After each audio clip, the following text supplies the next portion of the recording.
Hello bachon, let's see the question. The question says that if a circle having center alpha comma beta, cut the circle x square plus y square minus 2x minus 2y minus 7 equals to 0 and x square plus y square plus 4x minus 6y minus 3 equals to 0 orthogonally, then modulus of 3 upon 4 into alpha minus beta upon 2 is equals to 1, 1 by 2, 1 by 4, 0। ठीक है, तो चलिए इस question को solve करते हैं। मैं लिखूंगा की कॉन्सेप्ट।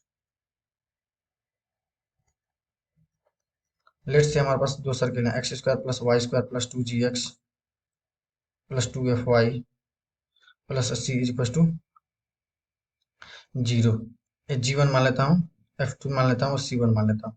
दूसरी सर्किल हमारे पास x square plus y square plus 2gx plus g2x plus 2f 2y, और ये हमारे पास कितना हो जाएगा, c2 इक्वल टू 0। ठीक है, तो अगर ये दोनों सर्किल ऑर्थोगोनली कट कर रहे हैं तो कितना हो जाएगा हमारे पास 2g1 g2 plus f1 2 times f1 f2 is equal to c1 plus c2 के बराबर हो जाएगा। ठीक है, अब देखो पहला मुझे जो रिक्वायर्ड सर्किल है उसको मैं मान लेता हूँ क्या, x square plus y square plus 2gx plus 2fy plus c equal to 0। पहला वाला जो सर्किल हमारे पास उसको लिखिए जरा ध्यान से, x square plus y square minus 2x, उसको मैं देखो क्या लिख रहा हूँ, प्लस में 2 इंटू में माइनस 1 इंटू में x हो जाएगा, प्लस में 2 इंटू माइनस 1 इंटू में y, और ये हमारे पास कितना हो जाएगा प्लस माइनस 7 इक्वल टू 0। ऐसे लिख सकता हूँ। अब देखो हम लोग ऑर्थोगोनल की प्रॉपर्टी लगाते हैं, कितना हो जाएगा हमारे पास 2g इंटू में कितना हो जाएगा माइनस 1 प्लस में 2f इंटू में कितना हो जाएगा हमारे पास minus 1 is equal to c1 plus c2, मतलब c माइनस 7 हो जाएगा। ठीक है, तो हमारे पास देखो कितना हो जाएगा minus 2g minus 2f minus 2g minus 2f is equal to c minus 7 हो जाएगा। ओके, तो ये हमारे पास कितना हो जाएगा minus 2g minus 2f is equal to कितना हो जाएगा हमारे पास c माइनस 7 हो जाएगा। ठीक है, इसको सिंप्लीफाई करेंगे तो c माइनस 7। अब देखो, अब सेकंड वाले के सर्किल के साथ मल्टीप्लाई करेंगे तो कितना हो जाएगा हमारे पास 4f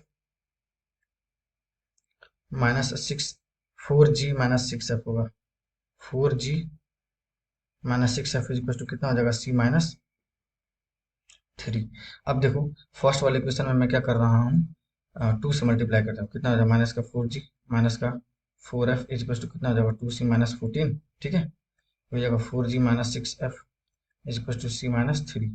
ऐड कर देता हूँ तो कितना हो जाएगा माइनस का 10f इज इक्वल टू कितना हो जाएगा 3c माइनस 17। तो f is equal to minus f is equal to कितना हो जाएगा 3c माइनस 17 अपॉन 10। ध्यान से देखो फर्स्ट वाले क्वेश्चन में मैं को कैसे लिख रहा हूँ, माइनस का 2g, इसको मैं 2 times minus f is equal to c minus 7, इसको लिख रहा हूँ माइनस का 2g plus 2 times minus f की जगह लिख रहा हूँ 3c minus 17 divided by 10 is equal to कितना हो जाएगा c माइनस 7 के बराबर। ठीक है, अब देखो माइनस का 2g इज इक्वल टू कितना हो जाएगा हमारे पास c माइनस कितना हमारे पास c माइनस 7, और इसको ब्रैकेट में रख देता हूँ माइनस में, ये हमारे पास हो जाएगा 6c माइनस 34, कितना 6c माइनस 34 अपॉन 10। ठीक है, तो ये हमारे पास माइनस का 2g इक्वल टू कितना हो जाएगा हमारे पास, इसको देखो 10c minus 70 minus 6c plus 34 हो जाएगा, और ये हमारे पास हो जाएगा 10 के बराबर।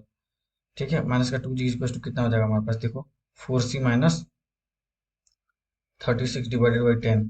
अब 2 से 2 कैंसिल होगा, माइनस जी इक्वल टू कितना हो जाएगा हमारे पास, 2 लेकर के कैंसिल कर दिया राइट हैंड साइड वाले से, तो 2c माइनस 18 हो जाएगा। ठीक है, यस, और डिवाइडेड बाई 10 हो जाएगा, और माइनस जी का माइनस एफ रिक्वायर्ड सर्किल का सेंटर होगा, तो और यही अल्फा का बीटा के बराबर है। ठीक है, तो ये हमारे पास सेंटर हमारे पास इसके बराबर हो जाएगा। देखो माइनस एफ की वैल्यू कितनी आई हमारे पास 3c माइनस एफ, मतलब कितना हो जाएगा 2c माइनस 18 डिवाइडेड बाई 10, और ये हमारे पास कितना हो जाएगा, ये हमारे पास कितना हो जाएगा, एफ की वैल्यू कितनी आई हमारे माइनस एफ की वैल्यू कितनी आई हमारे पास 3c minus 17 upon 10, 3c minus 17 upon 10। हम लोगों को वैल्यू बताना है किसका, 3/4 अल्फा, मॉडुलस ऑफ 3/4 अल्फा की वैल्यू कितनी हो जाएगी हमारे पास 2c माइनस 18 डिवाइडेड बाई कितना हो जाएगा 10, और ये हमारे पास कितना हो जाएगा माइनस का 1/2, बीटा की वैल्यू पुट कर दो, कितना हो जाएगा हमारे पास 3c माइनस 17 अपॉन 10 हो जाएगा। ठीक है, मॉडुलस क्लोज, ये हमारे पास किसके बराबर हो जाएगा, देखो ये हमारे पास देखो कितना हो जाएगा 6, कैंसिल आउट हो जाएगा ना, कितना हो जाएगा हमारे पास 3c, और ये हमारे पास कितना हो जाएगा 2 9 माइनस का 27 और ये हमारे पास जो माइनस का 3c और ये हमारे पास जो प्लस का 17 डिवाइडेड बाई कितना हो जाएगा 20। ठीक है, तो कैंसिल आउट हो जाएगा, कितना हो जाएगा हमारे पास माइनस का 10/20, तो कितना आ जाएगा हमारे पास 1/2 के बराबर। ठीक है, तो कौन सा ऑप्शन करेक्ट हो जाएगा, option B. Okay, so I hope you understand. Best of luck, thank you.